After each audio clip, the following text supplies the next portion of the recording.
Bonjour à toutes et à tous, j'espère que vous allez bien. Comme vous pouvez le voir, je suis, complètement rouillé après un mois puisque je n'ai pas mis le bon générique. J'ai commencé à lancer le mauvais compte à rebours. Bref, il y a rien qui va aujourd'hui, mais c'est pas grave, c'est la rentrée. Il va falloir un petit peu se recalibrer. En tout cas, ça me fait très plaisir que vous soyez, nombreux, déjà à être là. Je me suis dit: «Est-ce que le ça y est, on a laissé passer un mois, peut-être qu'il y aura plus personne?» Mais non, vous êtes là. Voilà, j'espère que mon micro marche. J'espère que je me suis pas encore planté, misérablement sur le micro. Non, a priori, ça marche bien. Bah, écoutez, salut tout le monde, Mickaël, Muriel, Élise, Bertrand, Lorraine, Maurice. Ça me fait très, très plaisir que vous soyez là avec moi. Et bah, écoutez, on va reprendre en douceur. J'ai pas prévu énormément de choses, pour être tout à fait honnête. Salut Jonathan également. Voilà, on va parler un petit peu de ce qui s'est passé pendant l'été, tout simplement. Je pense que ça va être une petite session un petit peu de rattrapage. N'hésitez pas à me dire, voilà, ce que vous avez fait, également, cet été, de vos vacances ou alors dans le no code. Salut Didier aussi, salut Matt. Voilà, je ne suis pas encore à Marseille parce que figurez-vous que je vais prendre le train dans 1 heure exactement, mais je me suis dit que je me suis réveillé très tôt ce matin et donc voilà, j'allais faire quand même la matinale. J'avais envie symboliquement un petit peu de reprendre la semaine de la rentrée, donc voilà. Mais je serai à Marseille dans, 4-5 heures, précisément, donc voilà. Je serai là, Muriel, demain pour le meet-up. D'ailleurs, si vous êtes à Marseille, hein, si vous nous regardez, n'oubliez pas, demain soir, le meet-up mensuel à Marseille, à Paris également. On en reparlera, éventuellement, à la fin. Salut à toi Loïc. Bah, écoute, moi ça va très bien, j'ai passé un très bon été, même si j'ai pas pris beaucoup de vacances, mais j'ai beaucoup, travaillé sur, plein de sujets, notamment sur les formations contournement. J'aurai peut-être l'occasion d'en reparler un petit peu. Voilà, mais ça a été un été, studieux, donc voilà, donc il y a plein de choses à dire, donc je suis au taquet, j'ai suivi quand même, les choses, donc on va pouvoir discuter de tout ça, les nouveaux prix d'Airtable, tout ce genre de choses qui ne manqueront pas de faire débat, je pense. Les nouveautés aussi dans l'IA. Voilà, il y a eu, hein, des nouveautés sur ChatGPT qui sont quand même intéressantes, dont on va pouvoir parler. Donc voilà, j'ai noté, hein, quand même pas mal de choses et puis évidemment, eh bien, on va aller voir du côté de Product Hunt, un petit peu pour commencer. Mais donc voilà, hein, vraiment surtout. Ah, tu à Paris, Muriel? Ah bah, on va se croiser alors, ah bah, écoutez, voilà, moi je suis aussi à Paris où il va faire très chaud aujourd'hui. D'ailleurs, c'est marrant parce que j'ai remarqué que enfin, il allait faire moins chaud à Marseille, c'est un peu, contre-intuitif. Bon, alors il y a la mer, tout ça, bon voilà, bref, donc je suis content, je vais descendre dans le sud pour perdre quelques degrés. C'est toujours ça parce que je crois qu'il prévoit 36 à Paris aujourd'hui. Je sais pas par chez vous, je suis sûr qu'il doit y avoir des gens qui sont dans des endroits où il va faire même encore plus chaud. Donc voilà, bon, après je me plains pas, moi personnellement, j'aime bien quand il fait chaud, et en plus, voilà, là je suis pas trop chaud dans la pièce. En plus, ça c'est l'intérêt de faire la matinale le matin, il fait pas encore trop chaud parce que sinon, je l'ai déjà dit quand j'ai fait mes derniers lives quand j'étais dans le sud de la France, je transpirais un peu parce qu'il y avait tout le matériel qui chauffe, l'appareil photo, les lumières, les trucs, les ordis et tout, c'était un peu l'enfer. D'ailleurs cet été, j'ai dû acheter des ventilateurs, spéciaux pour, refroidir, ma box, pour refroidir, mon ordinateur. J'ai acheté un espèce de support, d'ordinateur avec des ventilateurs en dessous pour rafraîchir mon ordinateur parce que j'étais inquiet qu'il surchauffe, notamment quand je fais des vidéos, quand je fais des lives comme ça, donc voilà. 32 en Bretagne, ah ouais, bah, comme on dit, il faut aller en Bretagne pour échapper à la hausse des températures et tout. Bah, en fait, non, c'est pareil, bon. Alors, écoutez, on va aller regarder un petit peu Product Hunt. Hop, j'ajoute ça ici, je passe sur le côté et voilà. Alors ça me fait bizarre, ça fait je suis pas du tout allé, sur Product Hunt depuis la dernière, matinale. Donc voilà, on va voir est-ce qu'il y a des nouvelles choses intéressantes. Si vous avez vu passer des choses, s'il y a des sujets que vous voulez qu'on aborde ce matin, n'hésitez pas, hein. C'est un petit peu, freestyle et puis à partir de la semaine prochaine, on va commencer à prévoir un petit peu plus de contenu. J'ai pas mal de choses que j'ai envie de montrer ou de faire en live. J'ai prévu aussi des petites interviews, voilà, en live donc voilà et puis aussi, Ouais, il faut que je me le note, je prévois un petit peu un moment quand même pour parler aussi, hein, parce qu'on a quand même un très, très beau mois d'octobre qui arrive, au niveau du no-code, donc il faudra qu'on en parle. Je vous raconterai aussi peut-être rapidement, j'étais à Londres cet été, j'ai fait des interviews de no-codeurs et de no-codeuses, donc heu, donc voilà. Eh bien, on y va. Alors qu'est-ce qu'on a là? Papermark, alors je ne sais pas ce que c'est DocSend, bon pour échanger des documents, OK. Alors est-ce que vous pensez qu'en à la rentrée, 2023, on parlera toujours d'IA? Est-ce qu'on parle toujours d'IA? Bon déjà là dans les 3 premiers, il y a déjà ici, de l'IA. Alors du Web3 quand même, hein, c'est toujours, ça existe toujours. C'est quand même moins, hop. Alors franchement, est-ce que c'est pas une contrefaçon, ça, ce logo, c'est pas une contrefaçon, la Snipple, une contrefaçon du logo de Notion, quoi? Mais vraiment une contrefaçon, éhontée, quoi. Hop, code interpréteur, OK, bon ça on pourra en parler, on va parler du code interpréteur dans ChatGPT, hein, évidemment, parce que ça c'est quand même une sacrée, sacrée, avancée que j'ai vraiment envie de vous montrer. Web éditeur pour du HTML, OK, bon, Play.js.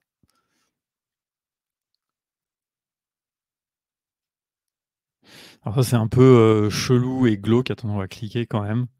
Quand vous n'êtes plus là et vous pouvez écrire des messages qui seront envoyés quand vous ne serez plus là. C'est marrant parce qu'en fait, en réalité, j'ai quand même déjà cette idée. J'ai déjà eu cette idée, à vrai dire. Je me suis dit: «Ça pourrait être intéressant de programmer, des emails qui partent un peu un espèce de testament, une carte postale un petit peu de d'outre-tombe». Mais c'est intéressant parce que c'est bon, en fait, le problème, c'est que comment est-ce que en fait, c'est plus une question technique que je me suis posée. Comment est-ce qu'on fait? Comment est-ce que le système que vous avez mis en place sait que vous n'êtes plus là, que vous êtes, décédé ou vous êtes disparu ou un truc comme ça?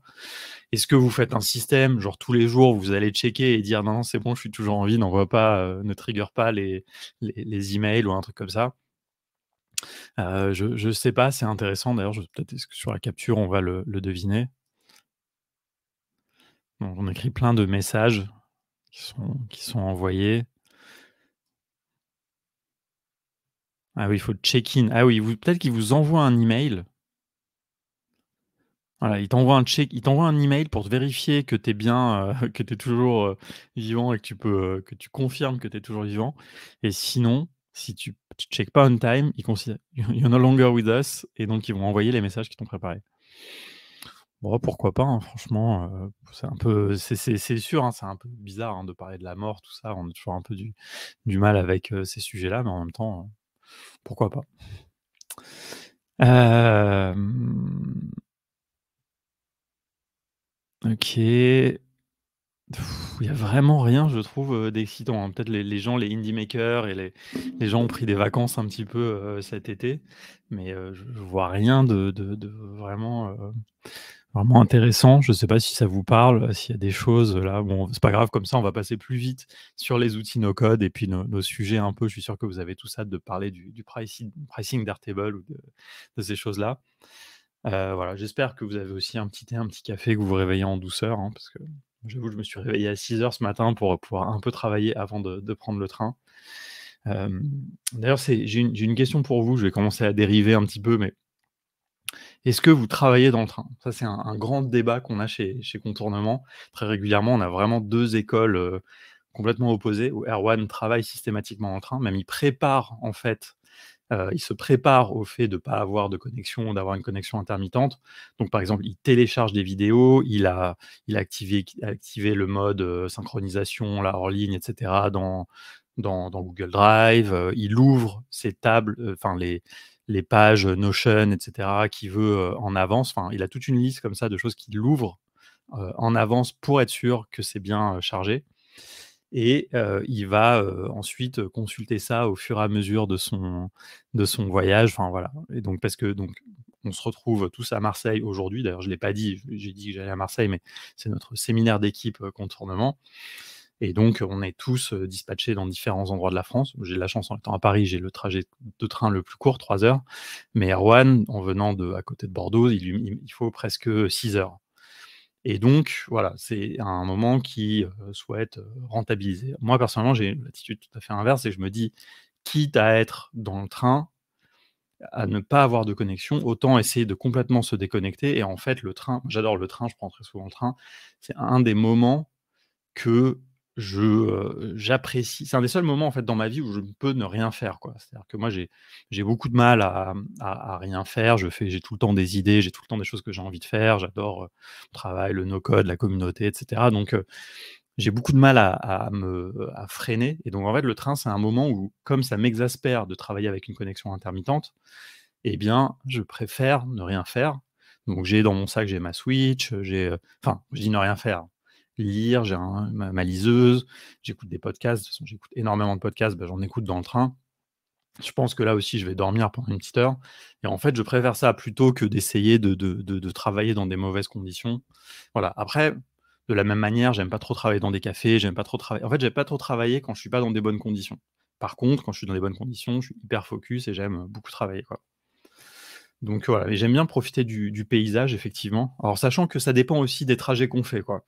Parce que donc moi je vais souvent dans le sud de la France, et donc sur les 3 heures entre Paris et Marseille, il y a quand même une bonne heure et demie, presque 2 heures, qui sont quand même pas ouf en termes de paysage.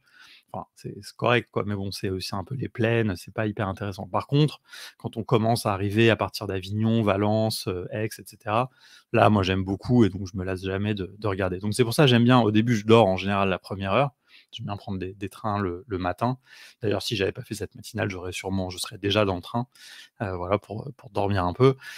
Et puis après, bah, quand je me réveille comme ça, je commence à être déjà un peu dans le sud, il fait beau, et cetera, quoi. Donc voilà, bref, c'était une longue, aparté, voilà, mais moi aussi j'aime bien, et je pense que tout le monde d'ailleurs, hein, très franchement, on l'a vu d'ailleurs, hein, les confinements et tout ont été très bénéfiques, je pense, pour pas mal de gens. Tout le monde devrait un peu plus apprendre à s'ennuyer, apprendre ralentir, je pense que ça serait bien. Bon, ça, c'est une petite préconisation, personnelle, après vous en faites ce que vous voulez. Mais voilà. Alors Paris-Montélimar, je connais pas, mais c'est la même ligne, non? Jusqu'à Montélimar, c'est aussi dans le sud, c'est la même ligne, et après ça change, après c'est la ligne qui va à Montpellier, il me semble.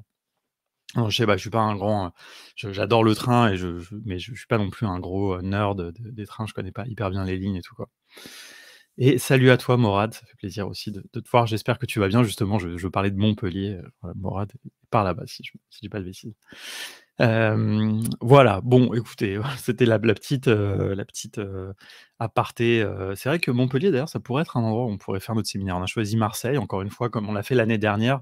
On aime bien aller à Marseille, on aime bien aller voir, nos amis d'auto, et puis on a la chance que Muriel aussi organise les meet-up là-bas, donc comme ça c'est facile, mais on devrait aller un petit peu dans d'autres villes. En plus, il y a pas, en termes de meet-up no code et tout, je trouve il y a pas encore grand chose, hein, dans le sud-ouest, Montpellier, Morad, il va falloir un petit peu, organiser ça. Ah, il y a un meet-up à Toulouse qui arrive, très bientôt, et puis, à Bordeaux aussi, il y a pas grand chose, je sais pas pourquoi, pourtant c'est quand même des villes, des grandes villes, hein, donc n'hésitez pas à les organiser.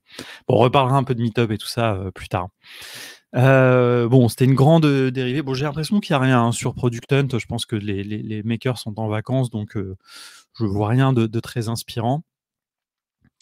Heu, ouais, mettre un chatbot sur WordPress, bon, OK, on est vraiment, il y a pas eu de no code, on n'a pas vu de no code, on n'a rien vu. Des templates Notion, bon, ça c'est, alors en parlant de template Notion, hem alors j'hésite entre répondre: «Salut marin», l'Isère, je connais pas très bien, moi, la montagne et tout, mais je sais que il me semble, alors déjà, en plus, alors il y a un truc qu'il faut savoir, c'est que je suis très, très mauvais en géographie française, donc je vois à peu près où c'est l'Isère, je crois, hein, vers Grenoble et tout. Il y a un train qui est très, très beau là-bas, que j'aimerais beaucoup faire. Il y a une petite ligne de train qui va, je crois, de Grenoble à Gap, ou un truc comme ça, qui passe par une vallée qui est censée être très jolie. Je me souviens plus du nom, mais voilà, que j'ai repéré, j'ai une liste, même si vous voulez savoir, dans Notion, de trains que j'aimerais bien prendre, un jour.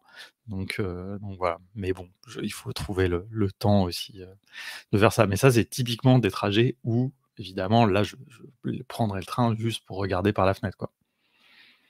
Ah voilà, le train de la mûre, bah, voilà. Il faut que je fasse ça un jour ou l'autre. D'autant que ça me permettrait d'aller voir Muriel à Gap, ce qui est prévu quand même, dans ma liste aussi, tôt ou tard. J'ai 2 listes en fait, j'ai une liste de trains que j'aimerais faire et j'ai une liste aussi de trains de gens que j'ai prévu d'aller voir, notamment des gens de la communauté no code. Donc voilà, vous savez tout, comme ça. Et donc j'allais parler aussi de Notion, parce que là je vois en fait, c'est une petite réflexion, c'est un petit, on va commencer à parler un petit peu quand même de no code et d'outils no code. Donc je suis toujours un peu étonné de voir encore qu'il y a des gens qui lancent des templates Notion sur Product Hunt et en même temps, je sais pas ce que vous en pensez, mais j'ai quand même fini par avoir un peu enfin ça fait quelque temps que j'ai eu cette réalisation, mais que finalement un template Notion aujourd'hui, c'est pas tant le template en lui-même, je veux dire le template technique on va dire, que le contenu, finalement.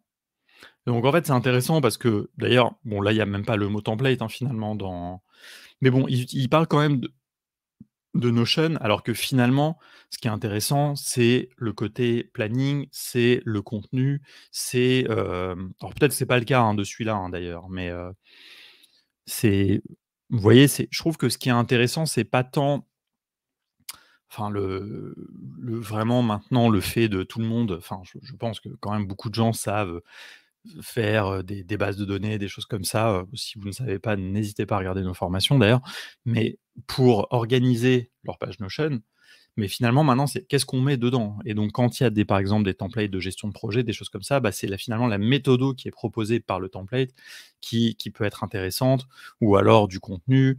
Ça me fait penser, il y avait notre ami, Benny Selman qui a fait un pack pour les freelances, donc c'était des templates Notion, mais en fait c'était aussi des modèles de contrat, des modèles de devis, des choses comme ça, donc en fait du contenu en tant que tel, quoi. Et donc en fait, ça m'amène une première anecdote donc quand j'étais à Londres cet été pendant une semaine, quand il pleuvait, en fait, il pleuvait, à Paris. Il a plu pendant 2 semaines quasiment, non-stop. Je suis sûr que vers chez vous aussi là, début août. Et en fait, je me suis dit: «Quitte à être sous la pluie, franchement, autant que j'aille à Londres, faire un petit tour à Londres». J'avais pas prévu vraiment de partir, mais je me suis dit: «Franchement, allons-y, voilà, je préfère être sous la pluie là-bas, au moins je pourrais aller au pub, je pourrais rencontrer des gens». Et donc en fait, j'en ai profité pour, rencontrer, 4, no-codeurs que j'ai interviewés. Et donc hop, je vous partage le lien, vous pouvez écouter, c'est des émissions qui sont en anglais et j'ai rencontré ici Frances qui est une, experte, Notion, et c'était très intéressant parce qu'en fait, elle m'a raconté un truc que je vous partage, comme ça parce que en fait, elle a donc elle est experte Notion, elle accompagne des boîtes à mettre en place, Notion et cetera. Mais elle fait aussi un truc que j'ai trouvé assez, fascinant, c'est qu'elle travaille avec des influenceurs et des influenceuses et elle fait des templates Notion avec eux. Donc en fait, elle fait la partie, technique et puis en fait, les influenceurs et les influenceuses, bah, s'occupent de la distribution. Et donc c'est assez intéressant parce que imaginons, je sais pas, une influenceuse, make-up par exemple, voilà, qui peut proposer, je sais pas, des routines de maquillage ou des choses comme ça. C'est pas un exemple au hasard, j'ai travaillé pendant 1 an et demi pour une marketplace de produits de beauté, donc ça m'a un peu, resté dans l'esprit. Hem, mais, et bah, elle fait le template et en fait, surtout ce que j'ai trouvé intéressant, c'est que c'est le business model derrière. C'est-à-dire qu'elle, elle fait pas payer sa prestation à l'influenceur ou à l'influenceuse. C'est qu'en fait, elle prend une partie des revenus. C'est un partage de revenus, c'est pas non plus, mais en fait, c'est comme si elle avait des parts dans le template, mais c'est intéressant parce que tu te maques avec des influenceuses, des influenceurs.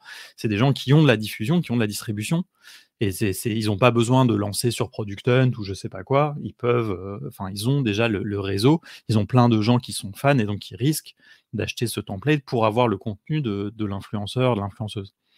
Donc voilà, j'avais trouvé ça très malin. Je vous invite à écouter, cet épisode franchement qui était, très, très chouette, par ailleurs et très, très sympa, très intéressante.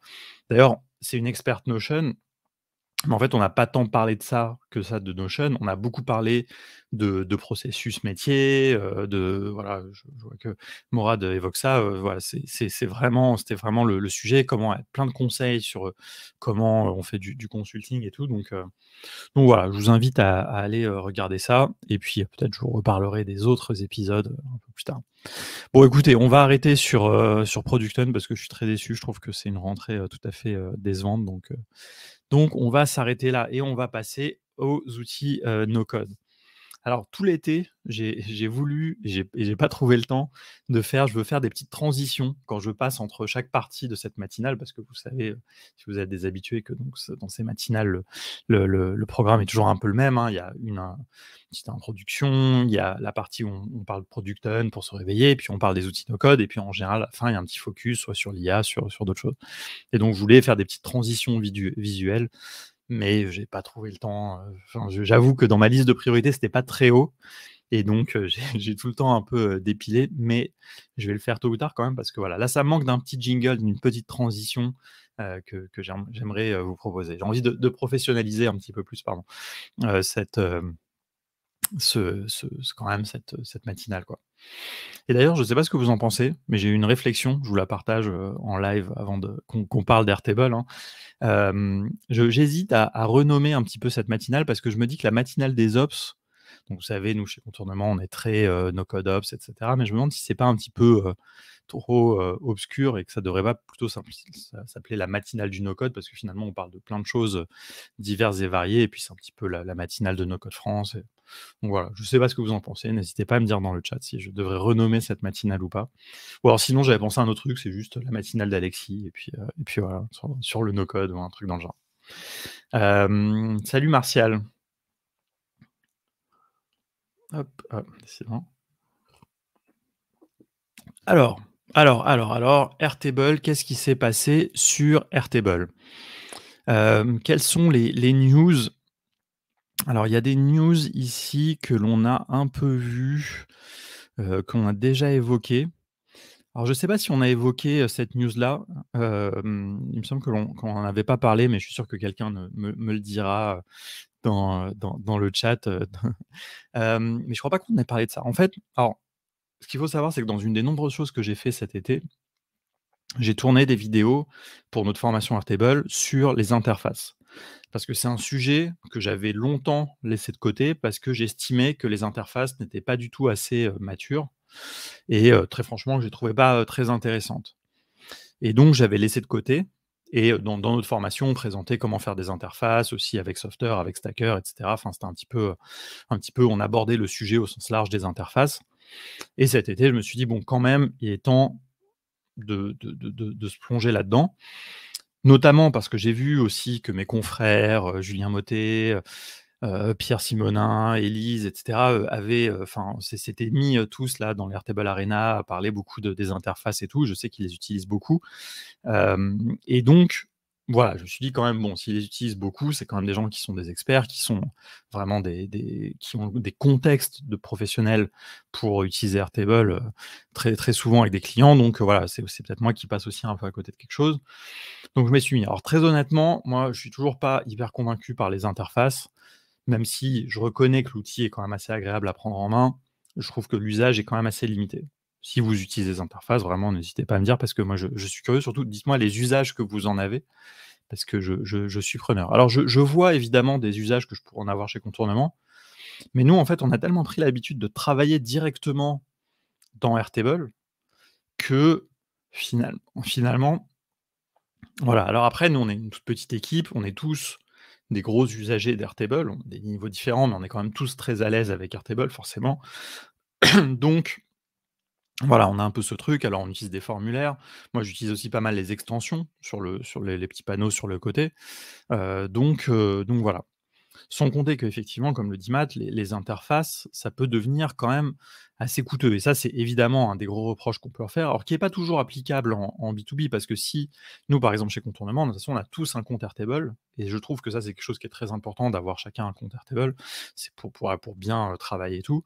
Donc on aurait tous accès aux interfaces. Mais c'est vrai que dans une grosse équipe où tu as des gens qui ne font que utiliser les interfaces et qui n'utilisent pas vraiment Airtable, bah, ça fait cher parce qu'ils doivent payer le même prix, en fait, qu'un compte. Donc même s'ils ont accès qu'aux interfaces. Donc ça, c'est un truc un peu, donc peut-être que bon, ça va changer, mais en tout cas, c'est vrai que ça, c'est un truc qui m'ennuie un peu et surtout de pas avoir cette possibilité de créer une interface et la partager à un nombre X, d'utilisateurs, voilà, que l'on sait même pas c'est quand enfin d'utilisateurs hors de notre entreprise, voilà. Donc c'est un truc très ou axé entreprise.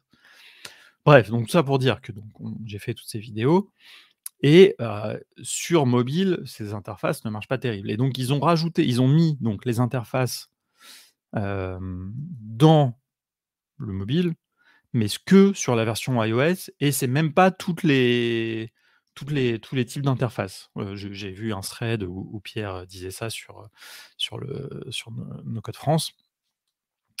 Donc voilà, franchement, c'est je trouve que c'est quand même encore un produit qui est vraiment très, très, très au début et le fait que ça ne marche pas sur mobile, est quand même hyper, décevant, quoi. Alors, je veux bien croire qu'on utilise quand même principalement Airtable sur nos ordinateurs, mais les interfaces, c'est ça qui devrait nous permettre de l'utiliser sur mobile, finalement. C'est vraiment cette idée-là, le responsive, et compagnie. Donc, limite, les interfaces, elles auraient dû être en priorité, moi je trouve, faites pour le mobile, puisque sur le desktop, de toute façon, déjà, on peut quand même travailler même sur les interfaces, les vues de base d'Airtable, quoi. Donc voilà, c'est bon, c'est un vaste sujet, je comprends aussi qu'il patine un peu, là-dessus, mais voilà, quand je vois ça, interface designer mobile, bah, franchement, bof, quoi. Donc voilà. Alors après, peut-être que là, il parle en plus du designer, donc c'est encore un autre truc. Alors qu'est-ce que c'est que ça? Actionable message, leads to action. Ah oui, ça, c'est leur intégration Slack avec bon, des boutons, des workflows d'approbation et tout. Ça, pourquoi pas? Ça peut être intéressant. Je sais pas si est-ce que vous utilisez Slack, vraiment comme une interface? C'est en fait, c'est un sujet qui est lié, hein, d'ailleurs complètement, hein. Nous, j'avoue qu'on n'utilise pas beaucoup, on utilise l'interface pour de la notification, mais on n'est pas allé jusqu'à, mettre des boutons pour valider des processus et cetera. On devrait peut-être, il faudrait que je regarde, j'ai toujours un peu la flemme, j'avoue, de regarder ça. Je sais que c'est Amandine, chez Otto qui est très, très calée là-dessus. Hem, bon, ben, un jour, il faudra que je m'y mette peut-être parce que c'est vrai que ça pourrait être pratique, mais en fait, nous, ce qu'on fait, c'est qu'on met des messages sur Slack et puis on met des liens qui nous ramènent vers les vues Airtable et on fait nos actions dedans, quoi. Bon, si vous faites ça, n'hésitez pas à me dire. Et salut à toi Jocelyne, merci et j'espère que tu passes une bonne rentrée, également et puis voilà, on t'attend aussi pour ton prochain live qui sera peut-être demain, j'imagine, je sais pas, j'ai pas regardé le calendrier, je regarderai à la fin. Voilà et alors ça, qu'est-ce que c'est URL tokens? On peut, avoir le page record, à utiliser le lien, ouais, bon, OK, peut-être ça peut servir, oui, quand on pour avoir des liens directs vers les pages dans les interfaces de certains enregistrements. Pourquoi pas? Ça peut servir effectivement. Nous, bah, typiquement, ça, c'est le genre de choses que je disais. Nous, on le reconstruit en prenant l'URL et puis on colle le record ID à la fin, bon, ça marche bien aussi, quoi. Voilà, donc ça, c'était les news d'Airtable. On va aller regarder leur blog et puis surtout, on va aller regarder leur pricing, quoi. Là, dans le What's New in August, qu'est-ce qu'il y avait? Leurs interfaces, mobiles, bon.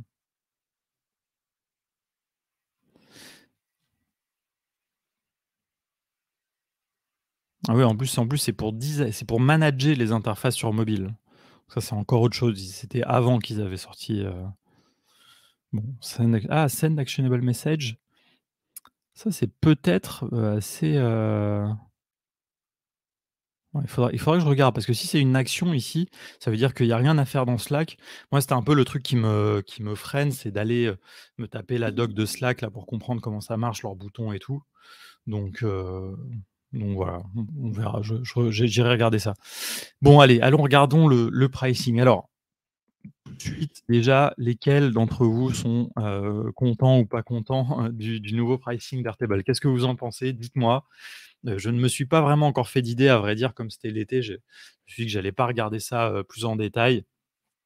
J'ai regardé, hein, mais, très franchement, il y a rien qui m'a choqué, à part que j'ai trouvé ça pas sympa de faire sauter le prix à 10 mais en même temps, voilà, c'est du business. On arrive dans une phase où tous les outils no code sont en train d'augmenter leur prix. Est-ce que c'est l'inflation? Est-ce que c'est leurs investisseurs qui commencent un peu